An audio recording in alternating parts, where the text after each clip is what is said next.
Hello students, myself Sneha Jha. I hope you all are keeping fine. So today we will study the second chapter of science, that is components of food. We all have done the first chapter, that is food, where does it come from. I hope you all have understood the chapter. So we will discuss the second chapter today, that is components of food. And before going in the detailed discussion of the chapter, again I have written here the topics that will be covered in this chapter. So here are the contents of the chapter: why we eat food, basic components of food, water and roughage, test for starch, test for protein. Also we will do here the test for fat also. What do nutrients do, balanced diet and deficiency diseases. So in the previous chapter, we all have studied that what is food and what is its importance. Like why we eat food, what is the importance of food. So we have done all these things earlier also, that food acts like a fuel to our body. It provides energy to our body. It helps in growth and development. It keeps us healthy. It provides protection from various germs and infections. It helps us to perform our daily activities. All these things we have done earlier in the previous chapter also. Also in the previous chapter we have discussed what is variety, what is ingredients, what are the sources of food. All these things we have already done. So we will elaborate that topic a little more, and here we will study that why this variety of food is so important. Like if we have our meal contains more than one item. Like if we talk about lunch, we can have one rice here, we can have one rice also, we can have dal also, we can have one vegetable also, we can have pickles also, we can have curd also, we can have so many things. So why this variety is so important? Why this variety is so important? Why? Because each variety, like each dish is made up of one or more ingredients which we get from plants or animals, and these ingredients contains some components that are needed by our body, and these components are known as nutrients. So these nutrients are very important for us. We get nutrients from food. So there are 5 main components of food that is required by our body, that is carbohydrates, protein, fats, vitamins and minerals. And all these components of food we will study in detail one by one, like from where we are getting carbohydrates, from where we are getting proteins, fats, vitamins, minerals, and how they are important to us, what are their main functions. All these things we are going to study. Like first component is carbohydrates. So carbohydrates, from where we are getting? We are getting carbohydrates from rice, we are getting carbohydrates from potato, we are getting carbohydrates from all these type of food. The picture of food is mentioned here. You can see this picture also. From all these things we are getting what? Carbohydrates. And what is the main function of carbohydrates? It provides us energy, or we can say that carbohydrates are energy providers. Energy we have studied, like we have studied this in the importance of food also, that what is the main function of food? It provides us energy to do all the activities which we are doing in day-to-day life. So for all these activities we need energy, and energy from where we are getting? We are getting from carbohydrates. Okay, now next is what? Proteins. Proteins, what does it do? It helps in growth and repair of body. And from where we are getting proteins? Again you can see from the pictures, the major source of protein is dal, pulses we can say, rajma we can say, gram we can say. All these things are rich source of proteins. And if you are non-vegetarians, then what happens? Most of the non-vegetarian food, all these are good source of proteins. So we are getting proteins from these all things. So what does it do? It helps in growth and repair of the body. Next is what? Fats. Fats are also energy providers. They also provide us energy. And from where we are getting fats? We are getting from ghee, we are getting fat from oil, we are getting fat from butter, cream. From all these things we are getting fats. So like carbohydrates, fats also provide us energy, but the main difference is that carbohydrates, they are the instant source of energy. Means if you are feeling tired, we can take carbohydrates and we'll get energy. But fats, they provide us energy after some time. This is the main difference between carbohydrates and fats. Also, if we take some quantity of carbohydrates and again same quantity of fats, then we can say that fats provide us much more energy as compared to carbohydrates. Next is what? Vitamins and minerals. So vitamins, what does it do? We are getting vitamins from, again the figure is given here, we are getting vitamins from all these, you can see from this fruits, from vegetables, from leafy vegetables. You can see here amla, you can see here papaya, you can see here carrot, you can see here tomato, you can see here orange. From all these things we are getting what? Vitamins. So vitamins, what does it do? It gives us immunity. This also we have discussed in the first chapter. This is the main this is also again the importance of food. That food, what does it do? It provides us immunity to fight against diseases. Okay, so this vitamins also is very, very important for us to stay healthy. Next, mineral. Mineral is also very, very important. We need it in very small quantity, but it is very, very essential to maintain a good health. So we have discussed all the 5 components of food: carbohydrates, proteins, fat, vitamins and minerals. Carbohydrates and fats, they are energy providers. Proteins help in growth and repair. Vitamins and minerals, they protect our body from diseases. So these are the functions of all the components of food. Next, beside this main components of food, we need water and roughage also to maintain good health. Roughage, what is it? They are dietary fibers. And from where we are getting? We are getting this this roughage from plant products. Okay, so roughage is very important.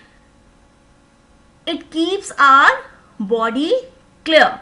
Like if we say here, I have written 3 lines here, that roughage does not provide any nutrient to our body but is an essential component of our food and adds to its bulk. This helps our body get rid of undigested food. So roughage keeps our body clean. It adds to the bulk.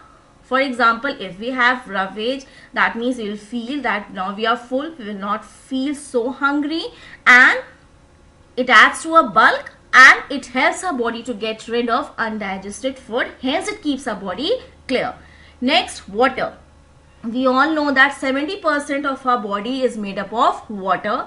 Its main function is that it absorbs nutrients and it helps to throw out waste from our body as urine and sweat. And from where do we get water? We get water from all the liquids that we take in the form of milk, in the form of juice, in the form of tea, in the form of coffee, and also we add water. We need water to cook food also. So from there also water goes into our body. So these things, beside this components of food, water and roughage is also very, very important to us. Next is testing. Like testing means what? If you want to know that the food that you are eating, it contains carbohydrates or not, it contains proteins or not, it contains fats or not. So how will you come to know? So we will do some testing here. So first we will do the test for carbohydrates. Like one thing I want to tell you here, that carbohydrates means starch. That means if you are doing test for starch, that means you are doing test for carbohydrates. So to test for carbohydrates, we need only one chemical, that is iodine solution. How you can make iodine solution? You can add water. You can add iodine to water and hence your iodine solution is ready. Okay, so what you are doing it, you will take some food item and then you will take that food item in which you want to check that whether this food item contains carbohydrates or not. You will take food item, then you will add iodine solution to it. If it turns blue black, that means that food item contains starch. For example, you can see here in the picture, these children, they are doing this test in potato. So you can see here the color of, when they added this iodine solution to potato, the color of the potato changes into blue black. That means this potato contains starch in it. If a food item will not contain carbohydrates, the color will not change into blue black. This is the test for carbohydrates. Okay. Next is what? Test for protein. So in carbohydrate testing, you need only one chemical, that is iodine solution. But to test for protein, you need two chemicals, copper sulfate and sodium hydroxide. So this test is also very simple. You will take some food item, again that food item where you want to check that this food item contains proteins or not. You will take that food item, and if the food item is in solid form, you will grind it. You will make a paste of it, and then you will take that paste in your test tube. Then you will add 10 drops of water into it, and then you will add 2 drops of copper sulfate solution and 10 drops of caustic soda solution. You will leave the test tube for some time, and after few minutes if you will see the purple color, violet color, that means it indicates that protein is present in the food item. If violet color is not there, that means the protein is not present in the food item. Next is test for fats. This is extremely simple. So we'll take some food item, anything. You will take some food item. For example, I have taken some potato chips. Okay. So you will take some food items in a paper. You will wrap it. You will crush it. And then you will straighten the paper. And if you observe some oily patch on it, that means it contains fats. Okay. If oily patch you can see here, that means it contains fat. Okay, the paper will become somewhat like translucent. Translucent means what? If you will keep the paper right in front of light, and if you will see that light cannot pass through the paper, you can see it very faintly, that means that food item contains fats. Okay, so very simple. If oily patch is there, that means the food item contains fats. Okay. Now, next is, what do nutrients do? First of all, what are the 5 nutrients which we have done? Carbohydrates, fats, proteins, vitamins and minerals. We all have seen here, carbohydrates and fats both are energy providers, but fat give much more energy as compared to the same amount of carbohydrates. They are known as energy giving foods. Proteins are needed for the growth and repair of the body. Vitamins, what does it do? It gives us immunity to fight against diseases, and also it keeps our eyes, bone, teeth and gums healthy. Minerals are needed. It's very important. We need it in small quantities to maintain our good health. Next is, again it's very important, balanced diet. Balanced diet, I have written here some lines here. The food we normally eat in a day is our diet. For growth and maintenance of good health, our diet should have all the nutrients that our body needs in right quantities. Not too much of one and not too little of the other. The diet should also contain a good amount of roughage and water. Such a diet is called a balanced diet. If I make it more simpler, balanced diet means we need all the components of food in right quantities. Right quantities. And also I want to tell you one thing here, that balanced diet it varies from individual to individual. It depends upon the age, it depends upon the physical activities that a person is doing. So if you want to know what is your balanced diet, if I want to know what is my balanced diet, we must consult some dietitian, and then we'll come to know that what all things we should have in our diet so that we will remain healthy. Okay. Next is deficiency diseases. Deficiency diseases means what? If you eat only a particular kind of food, okay, particular kind of food for a longer period of time, that means your body will lack in some or the other nutrients, and it may lead to certain type of diseases which is known as what? Deficiency diseases. For example, if you eat only a food that is rich in fat, That means you will suffer from diseases. You will definitely suffer from some types of diseases. Okay, so we all should have a balanced diet. It should include all the components of food. If we will not take all the components, then our body will definitely suffer from one or the other diseases. Here it's given here, like vitamin A. Vitamin A, if we don't eat a food rich in vitamin A, it may lead to loss of vision. Its symptoms are poor vision, loss of vision, darkness, sometimes complete loss of vision. So if you want to keep your eyes healthy, you should eat a food that is rich in vitamin A. For example, carrot. Carrot is very good source of vitamin A. So if you eat such type of food that is rich in vitamin A, that means you will not have any vision problem. Okay, or its certainty can be, means its probability can be very less if you want to keep your eyes healthy. Next is vitamin B1. Lack of vitamin B1 may lead to beriberi, and symptoms are weak muscles, very little energy to work. Lack of vitamin C may lead to scurvy, and you know vitamin C is present in citrus fruits like lemon, orange. All these food are rich in vitamin C. So if you don't eat a food that is rich in vitamin C, it can lead to a problem that is known as scurvy, which may result in bleeding gums, and wounds take a longer time to heal. That means if you get some hurt, it will take a longer time to heal. Lack of vitamin D may result in rickets. In rickets, what happens? Bones become soft and bent. If you see some children, like if they're having this problem, rickets, you can see their legs, they are not straight, they are bent, and their bones are also very soft. Lack of calcium may lead to bone and tooth decay. Lack of iodine may lead to goiter. In this goiter diseases, the neck becomes very swollen. It appears swollen, and it can lead to even mental disability in children. Lack of iron may lead to anemia, which can result in weakness. So all these are deficiency diseases. So to avoid this, we should have a balanced diet. We should have a food which is rich in all type of nutrients. Also, I have not mentioned one thing here, that maybe it happens that one type of food contains more than one type of components. For example, we say that rice is a energy giving food. It is rich in carbohydrate. But it's not like that rice contains only carbohydrates. It does not contain any proteins. It can happen only one thing, that proportion of carbohydrate is much more than the protein. So we can say that rice is a carbohydrate rich food.